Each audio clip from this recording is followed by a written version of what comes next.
এই রাজুর বাবা ওটা কি আনছে? এই না তোমার জন্য মাছ এনেছি, মাছগুলো রান্না করে নাও। ধুর, আর ভালো লাগে না। সুন্দর করে রান্না করে রাখবে, এসে খাবো, ঠিক আছে?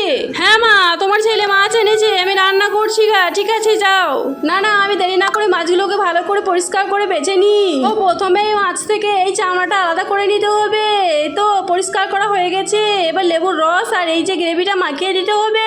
মাথায় একটা আইডিয়া এসেছে। কৌটোর মধ্যে সুজি ছিল, কিছুটা সুজি বরং এই মাছের মধ্যে দিয়ে দেবো, তাহলে খেতে আরো টেস্ট হয়ে যাবে। তো সুজিগুলোকে এইভাবে মাছের মধ্যে ভালোভাবে মাখিয়ে নিতে হবে, তারপর ফ্রাই প্যানে তেল দিয়ে নিতে হবে আর এইভাবে মাছগুলো ফ্রাই করে নিতে হবে। দুই পিঠই ভালোভাবে ফ্রাই করে নিতে হবে। দারুণ ঘ্রাণ আসছে, আমি যাই। বৌমা দেখছি ভালোই মাছগুলো ফ্রাই করে রেখেছে, একটু খেয়ে দেখি। দেখতে অনেক লোভনীয় হয়েছে, একটু ছাড়িয়ে খেয়ে দেখি কেমন হয়েছে। ওয়াও, খেতে তো দারুণ টেস্ট। এই ওখানে রাখো, আমি বেঁচেছি, আমি খাবো। না না মা, তুমি খাও, এমনি বললাম। বৌমা তুমি একটু খেয়ে দেখো, তাই তো দারুণ টেস্ট হয়েছে।